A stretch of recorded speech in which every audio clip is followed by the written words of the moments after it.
Welcome to SmithWeekly Discussions, an occasional program for our members of SmithWeekly Research. Please note this program is a private discussion, and everything contained herein is for entertainment and educational purposes only. With that, we hope you're in a comfortable position, along with your favorite beverage, to enjoy the discussion. We remind our audience to examine the show notes attached to each of our shows to better understand how our program functions. Before we get into our discussion, we want to say thanks for questions coming from our audience of Smith Weekly, including Casper J, Sean R, Travish K, Craig S, and JF Nod. On the program today is a returning guest. Mr. Mark Chalmers is with us. Mark is the president and CEO of Energy Fuels. The company is focused on United States uranium production with its existing permitted mines and future development projects, all surrounding a regional processing facility, White Mesa, in Blanding, Utah. Energy Fuels also has active production capacity, expansion, and development work in the rare earth elements sector, along with the ability to process and finish vanadium. Energy Fuels is listed on the New York Stock Exchange under the symbol UUUU, and also on the Toronto Stock Exchange under the symbol EFR. Mark, it's great to have you back on the program. Hey, it's great to be back on the program, Andrew. Yeah, it's great to talk to you, Mark. Lots of things happening, and man, we just can't find enough hours in the day.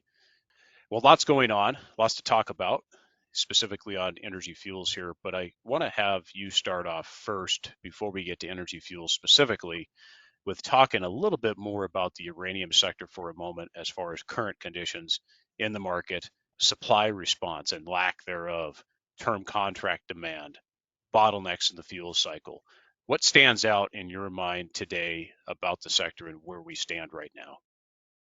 Well, I think the sentiment for nuclear power certainly is looking better than I think I've seen it in the 48 years I've been in this business, Andrew. The realization that you need baseload energy, carbon-free energy. Certainly, the advancements with small modular reactors is also increasing to that excitement. So I think that the fundamentals of nuclear, the realization of the safety record of nuclear is really starting to set in around the world. And that's what excites me about the uranium business itself. Thank you, Mark, for that. Another thing, people talk occasionally, we see different events come out and people get hung up on certain parts of this sector that maybe is a concern for them or what have you, or there's new people that come in and they're learning things that you and I learned many, many years ago, or in the case of your experience, many decades ago. What do you think, Mark, at this point, given what you've seen and given the history that you've had in the sector and how you look at it today and where we stand today? What do you think are some of the risks to a continued uptrend in the cycle? Is there anything that concerns you about this market as you continue to set up a sustainable business at Energy Fuels?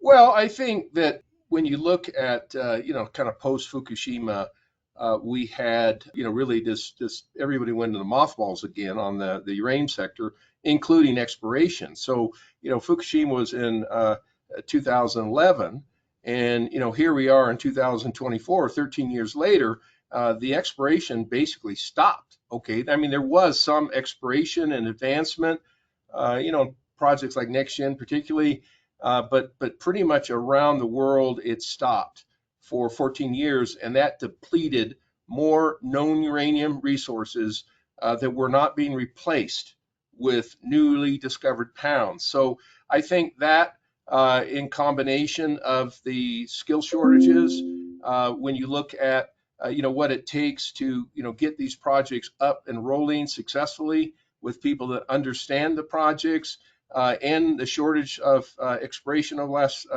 13, 14 years, is creating some new challenges that I don't think we've seen even in the last run up.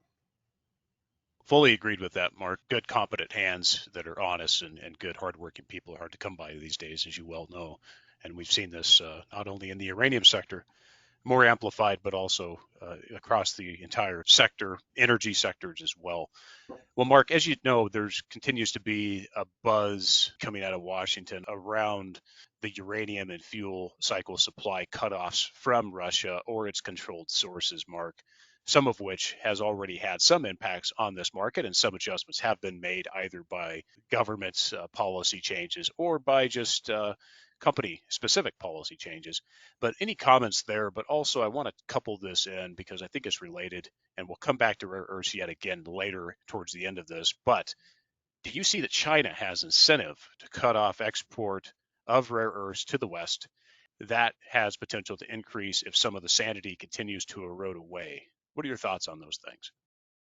As a whole, post COVID, people did a bit of a wake up call on the dependency of the United States and other developed countries on Russia for nuclear fuel products, and certainly China for rare earth products. So, I think that you remember when we were doing the Section 232, we were sounding the alarms on a lot of fronts on at least the nuclear fuel cycle. And I see the same thing sort of happening on the rare earth fuel cycle. It's really how these geopolitical tensions can be weaponized against the Western world. So where does it all end up? I don't know where it all ends up, but I think the appreciation and the bipartisan support for the predicament that we've got into, and I think, and I use this as what I call the world got addicted to cheap, and they thought that globalization was all good and go to the cheapest sources. And now wake up, where are we at here? What did that get us? What kind of predicaments did that put us into? So how the geopolitical aspects roll out, I'm not sure, but I think it is it's time to reshore our basic capacities and capabilities, including the various steps for integration, both nuclear fuel cycle and the rare earth value add cycle. Good points. I like the point on addicted to cheap. That's great. And I think I would also include there it's going down the road of cheap and or nationalization, I suppose, or state sponsored can really get you in some serious predicaments. And it really is against free markets and the ability to have a sustainable supply chain and independence with respect to those things. And obviously all those factors have paid in. And the reality is now is the consequences are now showing themselves and they're severe. So I appreciate your comments on that, Mark. The other thing I want to add, Andrew, too, is that when you look at and I'm talking the two sectors, but when you look at the uranium sector, the whole nuclear fuel cycle for the Russians was always a immense a source of pride for the Russians. That they're all in on nuclear, and they have been forever, even the Cold War, and they saw an opportunity where they could take a controlling position there, and they did, and they had support from the government to do so. The same thing happened in the rare earth sector in China.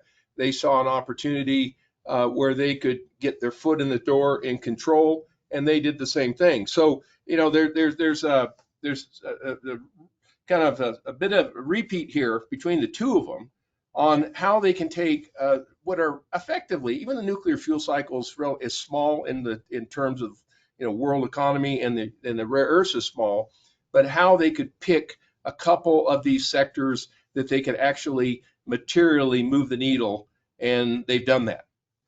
This was by design. The West has been distracted to some degree. Abundance for the West has been a weak spot, and it was not properly planned for. Lots of different factors have played into this, but it has not been without design. And we're seeing that play out even with some of the conflicts around the world that we're seeing today. These things just don't come overnight. They're planned and prepared for accordingly, and there are interests well beyond our capacity sometimes to understand the true players behind the scenes pulling the strings. So I appreciate the comments there. Well, why don't we jump into energy fuels here, Mark, because this is some stuff we need to talk about for sure, and lots of things you guys have going there. And of course, I'm sure the phones are ringing off the hook. Why don't we take a quick operational update from you, specifically on the uranium front to start with ramp up, dust off, if you will, of operations at Pinyon Plain, LaSalle, and Pandora, resulting in feed to White Mesa. Why don't you give us a quick update there? Sure. And I say this to all our investors and wannabe investors that we're a company that's centered around uranium. I mean, that's what we've done for decades. And as I said, I'm coming up on 48 years in the uranium business this year. And so everything we're doing is centered around uranium. So what we've done is we started about a year and a half ago getting Pinyon Plain ready to go back into production. And we finished all work we need to do in the shaft area. We've started developing various levels to what is the highest grade uranium project in the United States. And we're mining uranium ore at the Pinyon Plain right now. So it's going to be coming in really strongly this year and over the next several years. And we're excited about that. So we've got about 30 miners there, and we can actually mine a lot of uranium pounds with a small workforce at Pinyon Plain. In the meantime, we've restarted the LaSalle complex, which is really a complex of about 5 mines. And we have in the order of about 30 or 40 people working there. Now, the LaSalle complex is a uranium vanadium deposit. And so it has both uranium and vanadium. And so between those 3 projects right now, we are mining or getting to mine up to about 1.5 million pounds of newly mined ore per year, or we will be at that rate towards the end of this year. And we're taking other steps to advance our production up to about 2 million pounds a year, at least at this first kind of phase of our getting back into production. Now, we were able to do that with very limited capital because most of these projects have already been developed. So we don't need hundreds of millions of capital to get the mining going. Now, at the same time, we're getting ready to start processing uranium later this year at the White Mesa Mill. And the White Mesa Mill has huge capacity to process a lot of uranium quickly. So depending on how these mines and how much ore that they can mine over the course of the next 6 to 12 months, we'll be shipping that ore to the mill. And then we'll be making a process run, start up the mill, and getting back into full swing on that front. Now, in Wyoming, we are starting additional drilling of our mining areas at Nichols Ranch, and also some additional exploration around the Nichols Ranch area where we have some very low-hanging fruit that we can turn into resources, we believe, quite quickly with additional drilling. So it is full tilt on the uranium front. We have been the largest producer of uranium over the last 5 years. About 2/3 of the uranium produced in the United States in the last 5 years has come from us. And over the last 10 to 15 years, we produced about 1/3 of the uranium produced in the United States, with Cameco producing 40 or 50%, which means that between the 2 companies, we produce about 80% or so of all the uranium produced in the United States over the last 10 or 15 years. Mark, thank you for that. And basically kind of the phase 1, how I see it here, of what you guys are doing to ramp up, get back on the table with some of this that's happening there. With your ability to do quick restarts and ramp up, you guys will certainly be in that leader area once again on U.S. production. And then, of course, you mentioned Cameco and some of the things that we expect to come from them in the near term with respect to other operations besides McArthur River and Cigar Lake.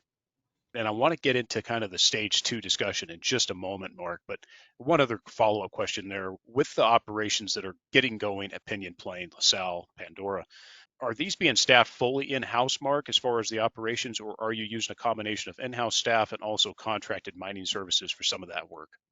We're using a contract miner at Pandora, and they have about 15 people mining right now.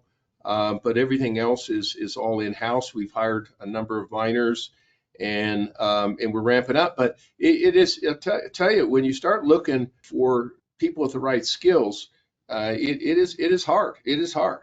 And but we started about 1.5 years ago, and we're getting that momentum now. And that momentum also allows us to train new people, particularly for miners or process operators at the mill. We're just getting the flywheel going. So yeah, it's mainly our own people, but a small component of contractors. And on production profile, I want to talk about that schedule, capital requirements, as you started to talk about. So we have a pretty reasonable view that there's a target of 2 million pounds coming per year that most likely will be happening at that rate, potentially by the end of 2025, Mark.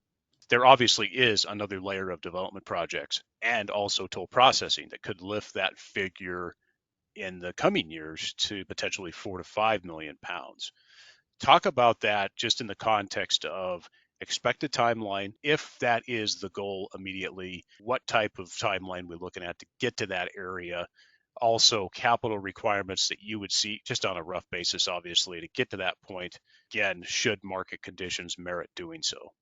Yeah. Well, I mean, the beauty of Energy Fuels is to get up to around that 2 million pounds, we need limited capital. We need working capital because we have to get the flywheel going and hire miners to start mining, or we go back into production. We're planning to go back in production at Nichols Ranch. We got to start drilling, putting in well fields.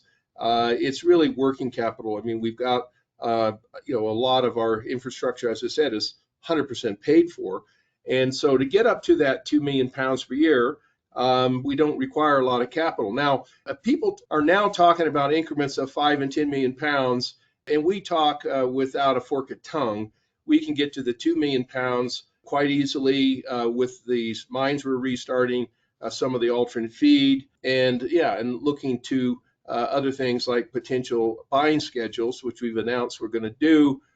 We are also restarted some of the permitting that we're doing at our large Roca Honda project, and we're doing some engineering studies on that right now. We got the Bullfrog project that we're doing engineering studies on right now. We've also got the Sheep Mountain project that is in Wyoming, which is quite a large deposit, not far from the Rio Tinto Sweetwater mill, that's fully permitted, ready to go.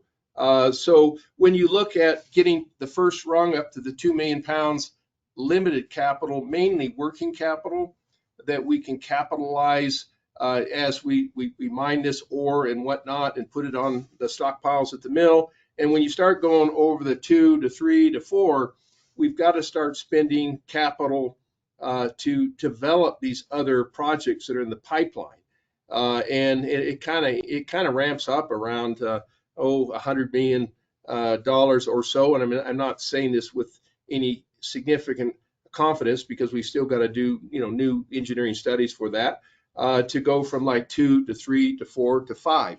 But what it provides us is the ability to have cash flow right now, cash flow without debt. And that is really a differentiator of Energy Fuels, is we do not have to go get hundreds of millions of dollars of debt and long-term contracts for multiple years before we can get back into production. And last year, and it was through selling uranium, and we sold the Alta Mesa project, we had net income of $100 million. We've already sold 300,000 pounds in the first quarter of this year. Some of it we sold at $103 a pound, and then under contract, the weighted is about $84 a pound for 300,000 pounds. So that's creating revenue and adding to our already enviable balance sheet, which is in the order of $250 million. Very reasonable stuff. I think fair numbers there. I think the timeline here, to me, I look at this as a 26, 27, 28 period to bring all this in potentially there. And of course, the toll processing, I want to jump on that in a moment. One follow-up question to what you said, the 103 sale, give us a little bit more light on that in terms of, was that just an opportunistic spot sale of some of those pounds? Yeah, it was opportunistic spot sale. And again, we're trying to build this story of profitability. That's kind of unheard of in some halls.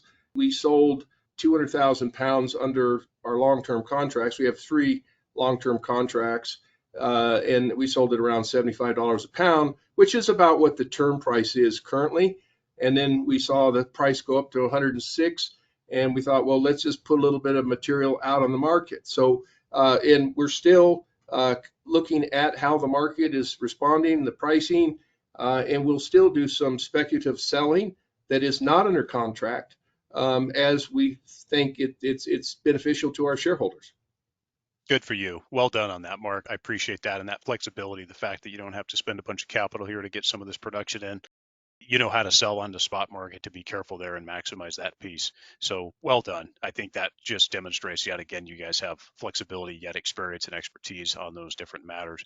I have to touch on this a little bit here. Toll processing, How are you dealing with those parties who hope to send feed to White Mesa? Well, we have a toll processing agreement with ISO Energy on the projects they bought from us. We do not intend to have toll processing agreements with others. We are seriously considering a buying schedule for those that are in full compliance.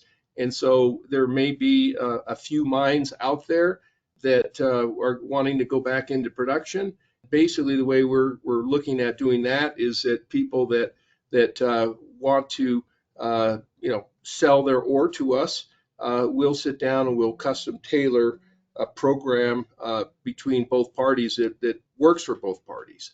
And basically, and one thing that most people don't understand is White Mesa was built as a ore buying facility. It was actually built without any mines, and that we're just going back to what was done historically with White Mesa. And so we will put out a schedule that is effectively going to be custom tailored to those that have projects. Because in the past, if you gave anybody a quote toll milling agreement, they just promoted on the back of that, and in a lot of cases, never delivered anything. So if people want to go back into mining, they want to see what they can do with us. We'll look at that. And there was a lot of money made by people just sending their ore to a mill like White Mesa, and made a lot of money because they didn't have to build a mill because we have the mill.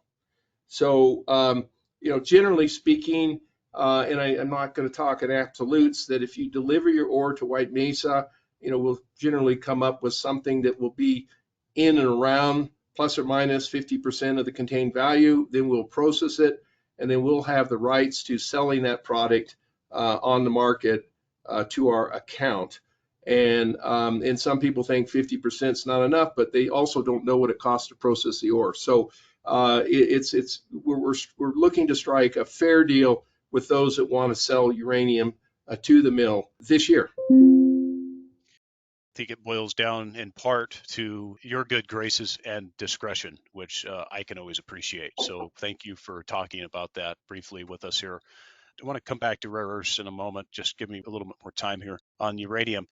One of the audience asked to get your thoughts on Peninsula Energy. And with that, let me couple it with this question. Does Energy Fuels have any further interest with respect to ISR projects generally outside of Nichols Ranch, which you guys still hold? Well, first of all, we do have interest in additional ISR, and we plan to expand that as the market responds and demands additional production. Well, I think Peninsula, they're a great team there, and they're doing some great work. And and so look, I don't really want to get into details with any specific company or project, but I do know the team at Peninsula Energy, and there's some of the best guys out there with experience and everything, and they're advancing their project, and as I said, doing some great technical work. So my comment is I'm just wishing them luck. They've taken a sort of a different fork in the road when it comes to how they're going to solubilize the uranium.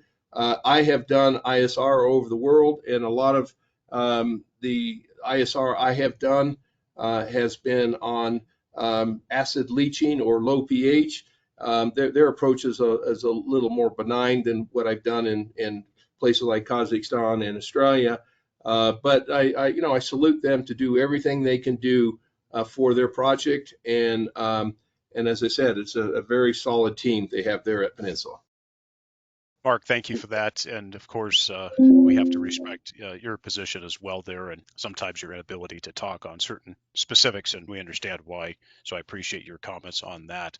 With respect to rare earths, I want to shift over to that now. Any updates for us for those participants, obviously, who look at Energy Fuels as a dual company, both with uranium as an immediate opportunity, but also rare earths as an opportunity that is growing and will continue to offer optionality and expandability, if you will, with respect Um, to the facilities that you do have. And I just want to ask this, and I know you have another piece to say here, and it comes back to how we look at Energy Fuels too as a company that has a dual focus, that of which it can progress at the same time. and how that valuation plays into that.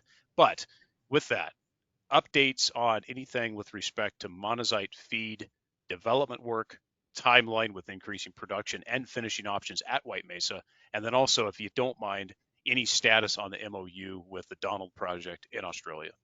Yeah. Well, I mean, I think that when you kind of look at energy fuels, some people are asking, why would you even get into the rare earths, when you have, a long history in the uranium business? And I tell people that the best rare earth feeds contain uranium and other radionuclides, that when we can recover the uranium and we can deal with those radionuclides, when other rare earth producers have a very, very difficult time in dealing with. So we got in to the rare earth space because we saw it as an opportunity to recover more uranium, to increase the utilization of the mill more than it has been historically. And we saw it was a perfect fit. We also think that whenever you're in a single commodity, single element, you are at the mercy of the pricing of that element. And we've seen that in things like lithium and graphite, and to a certain extent in the rare earths, but we also see it in uranium business over time. So we see it as a way to diversify, to focus on multiple critical elements, and it'll level the playing field a bit. We don't believe we're getting any real valuation on the rare earth business while we're building this out, and we get valued as a uranium producer. And frankly, we probably get penalized for having this rare earth business developing on the back of the uranium business. But I believe when people realize the scale that we're talking about, both as a uranium company and a rare earth company, I think they'll say that they'll switch and understand that we're trying to develop a world material, sustainable, profitable company. We're not focused on promotion, Andrew. We're focused on earning money and being sustainable. And when you look at our balance sheet, you look at the net income we had last year, you look at the uranium we're currently selling, in the background, we're developing what I believe will be world significant rare earth business. Now, we secured the Bahia project early in 2023. We're drilling on that right now. We're hiring people in Brazil, and we're advancing that project. We're excited about that. We own 100% of that. On the Donald project in Australia, it's a joint venture. We signed an MOU. We've advanced in advancing definitive agreements right now.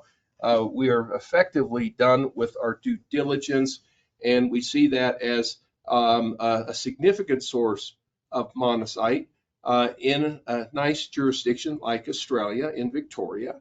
And so until we get those agreements done, it's not done, but we have been exclusive with Astron, now coming up on, by the end of the current period, is 4 months. So we see it as a very complementary. We started with Chemours.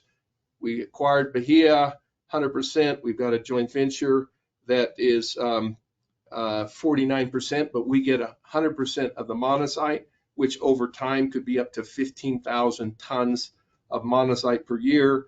You look at Bahia, we're building up scale, and we are looking at other opportunities on top of that. With respect to so we have the potential here for something to work out with the Donald project as you guys continue that progression towards something definitive there. And of course, Bahia and Brazil, with that portion of it, how does that also, because as this ramps up, this is going to be over time, of course, but how does that tie in with your plans at White Mesa to start those circuit expansions and get that additional optionality with White Mesa set up? Give the audience a little bit of a flavor for the timeline and how that fits in with obviously the ongoing uranium production as well. Yeah. While we're out mining uranium ore, like we're doing at these 3 mines right now that are mining ore and shipping to the mill, we are currently feeding monazite into the mill that we've received from Chemours. We are commissioning our phase 1 separation plant, which is a remarkable accomplishment. we have built out this separation plant called Phase 1, which utilizes the current mill where we've added to the uranium and vanadium SX building, we've added the ability to separate the rare earth oxides, at least the NdPr and the samarium plus carbonate. So we are feeding rare earths into the mill right now. We plan to commission the Phase 1 plant, and we believe we'll be done about the end of June. And then we're going to switch the mill back into uranium mode, and we'll start feeding some of this ore that's accumulating at the mill for processing towards the back half of this year. And we believe that the mill will probably run on uranium for the next couple of years because the uranium market obviously needs uranium. The prices are high, and we're going to continue to build out Bahia, continue to build out the Donald Project, continue to build on our relationship with Chemours, and ultimately, we are looking at a complete separate rare earth processing facility that will be next to the uranium mill at White Mesa. So we'll have two different processing independent of each other that can run at the same time simultaneously. Now, if you look at the White Mesa mill, it has a license capacity of 8 million pounds per year and can process a significant, about 700,000 tons of uranium ore per year. So historically, it has only ran between 25 to maybe 50% of the time. So there was no issue sharing the mill, like running rare earths for, say, 6 months and running uranium for 6 months over time. But we believe that it is going to be important to have two separate circuits so that we have no restrictions on either one of them in terms of when we're going to process, how we're going to process, and custom make the second Phase 2 specifically for the feeds that we're securing of monazite and be able to process more and more uranium ore over time in the existing facility. Mark, that's great, and I appreciate that about how the concurrent nature or simultaneous nature of this is going to happen together, and it's going to progress in that fashion. And obviously, for the flexibility of the plant, I suppose, will allow to maximize the profitability to help fund these initiatives as well. And so that's good. I think it just demonstrates the flexibility, and I also think that over time here, as you guys continue to demonstrate those milestones, that the market will come back and say, yeah, this is making a lot of sense, and that'll reflect in the share value as well. As this gets set up and steady state and sustainable cash flows, and you guys are executing on all these goals, and cash flows become very apparent to the market, and a sustainable business is reflected here, as you've already started to demonstrate over the years in the past. As value increases here, and as you guys have excess cash flows, Mark, I know there's a lot of things you could do, and I know this is fully speculative with respect to maybe M&A strategy. We've seen overvalued companies in this market, okay, rare earths, uranium, what have you. I won't pick on individual company names, but we've seen overvalued companies offer some pretty stupid valuations with paper and have attempted to do different transactions and different things. And we've seen this in a number of different cases in different stage companies.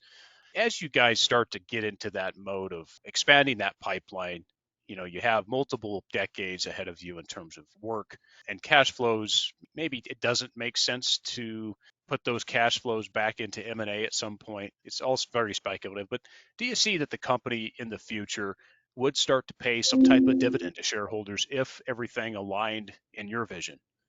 Yes, absolutely. I mean, one of the differences is that at Energy Fuels, we're talking about an earnings per share company, okay? And all the models that we're doing, we look at earnings per share, looking at growing our EBITDA, increasing it so that we can eventually be in a position to pay a dividend or pay dividends. We believe that to get maximum valuation out of our company assets that are absolutely unique to anyone else, that the combination of the uranium, the rare earths will get us there. And we are not going for just a small outcome, Andrew. We are striving and reaching for the stars. We've got a lot of work to do. And I'm not looking for a good outcome. I am trying to drive this company for an extraordinary outcome because there is no playbook on what Energy Fuels is doing. Everybody else, and look, everybody has to play to their strengths and what they have, what their deposits are, whatnot. There is no playbook for what Energy Fuels is doing in the uranium and rare earth space. I mean, the closest thing to it is probably the Chinese, but outside of China, we're creating a company that is unlike anybody else. So it's hard for analysts and some investors to fully understand multi-critical elements that all have a common denominator of radioactivity, all focus on building a significant company that will be what we believe will be world material, and that's our goal. I've been in this business a lot of years, and I hate to be completely dependent on a single element.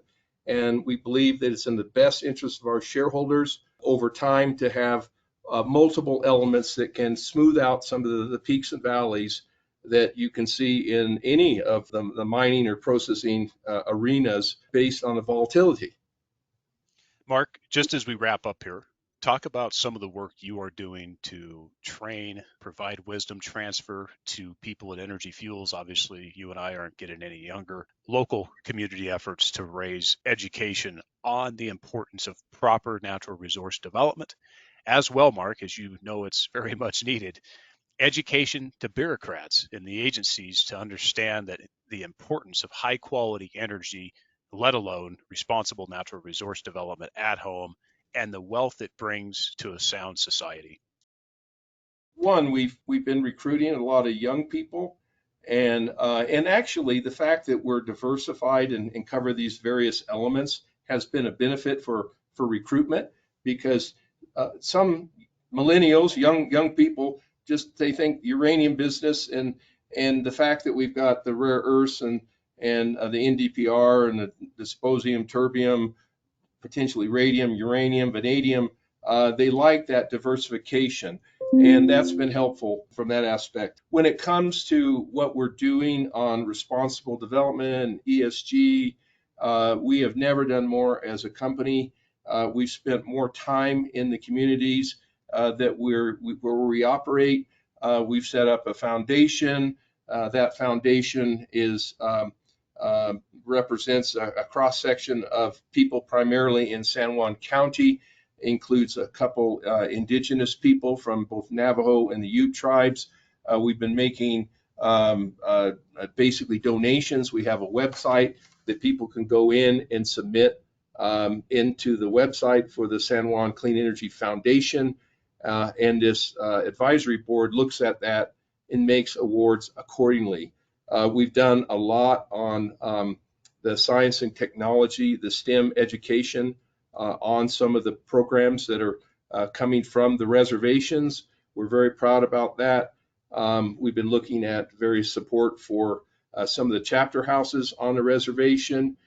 We have done some work at the museum, the Dinosaur Museum in Blanding, the football teams, scholarships.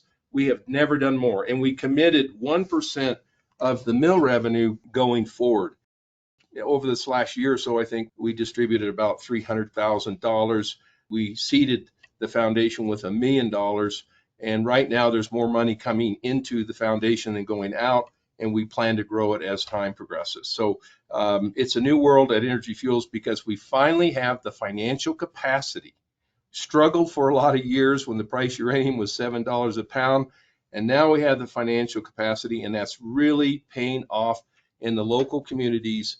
But it is a new world. You've got to take the local communities along for the ride, or they resent your operations.